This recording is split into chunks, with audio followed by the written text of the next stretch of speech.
صحیح بخاری حدیث نمبر 91۔ ایک شخص عمیر یا بلال نے رسول اللہ صلی اللہ علیہ وسلم سے پڑی ہوئی چیز کے بارے میں دریافت کیا۔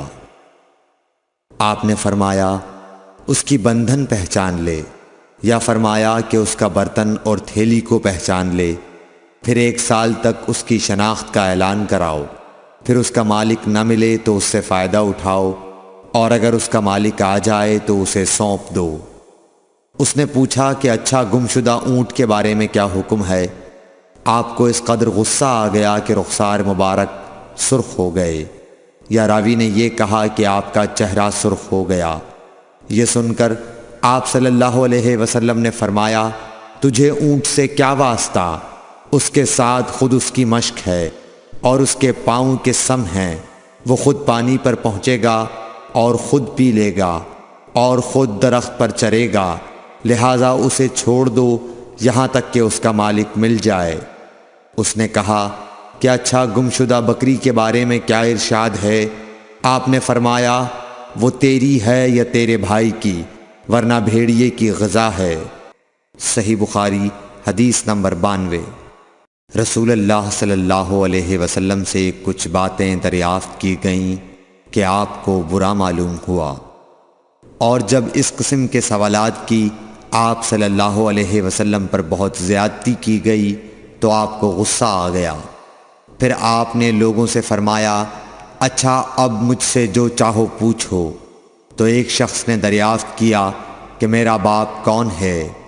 آپ نے فرمایا تیرا باپ حذافہ ہے۔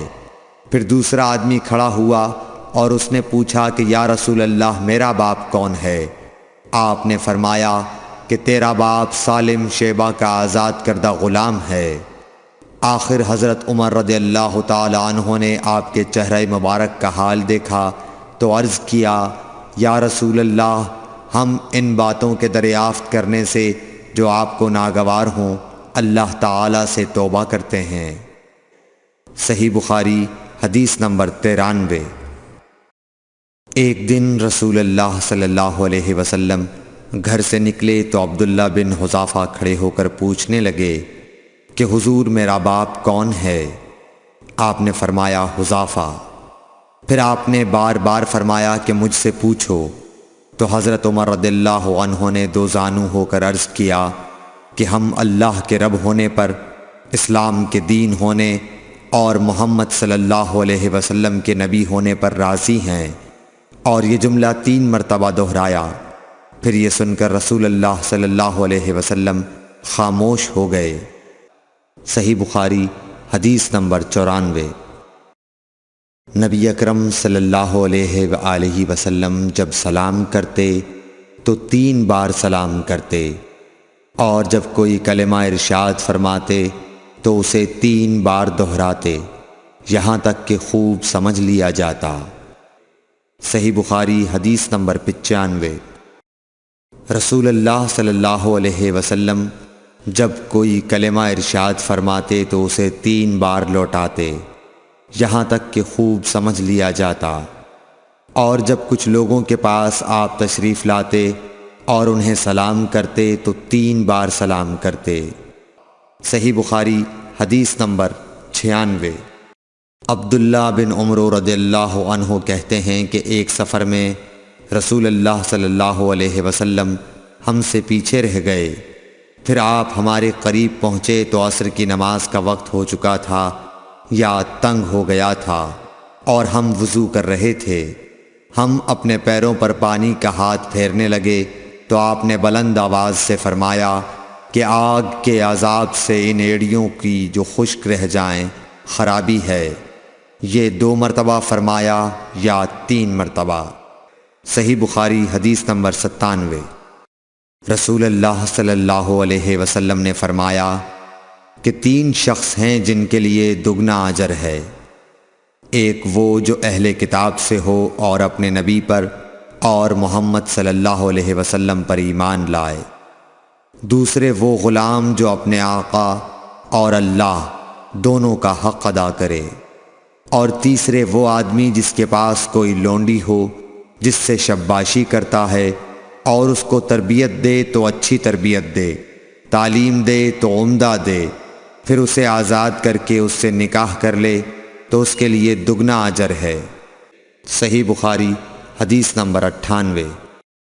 نبی صلی اللہ علیہ وسلم ایک مرتبہ عید کے موقع پر مردوں کی صفوں میں سے نکلے اور آپ کے ساتھ بلال رضی اللہ تعالی عنہ تھے۔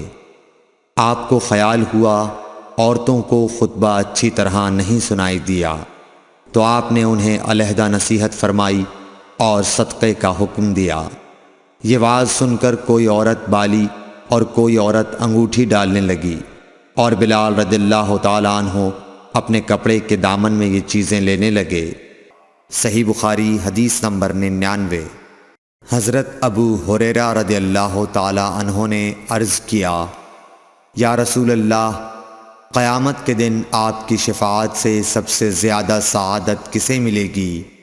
تو رسول اللہ صلی اللہ علیہ وسلم نے فرمایا، اے ابو ہریرہ، مجھے یقین تھا کہ تم سے پہلے کوئی اس کے بارے میں مجھ سے دریافت نہیں کرے گا، کیونکہ میں نے حدیث کے متعلق تمہاری حرص دیکھ لی تھی۔ سنو، قیامت کے دن سب سے زیادہ فیضیاب میری شفاعت سے وہ شخص ہوگا جو سچے دل سے یا سچے جی سے لا الہ الا اللہ کہے گا۔ صحیح بخاری حدیث نمبر 100۔ رسول اللہ صلی اللہ علیہ وآلہ وسلم نے فرمایا کہ اللہ علم کو اس طرح نہیں اٹھا لے گا کہ اس کو بندوں سے چھین لے، بلکہ وہ پختہ کار علماء کو موت دے کر علم اٹھائے گا، حتیٰ کہ جب کوئی عالم باقی نہیں رہے گا تو لوگ جاہلوں کو سردار بنا لیں گے، ان سے سوالات کیے جائیں گے اور وہ بغیر علم کے جواب دیں گے، اس لیے خود بھی گمراہ ہوں گے اور لوگوں کو بھی گمراہ کریں گے۔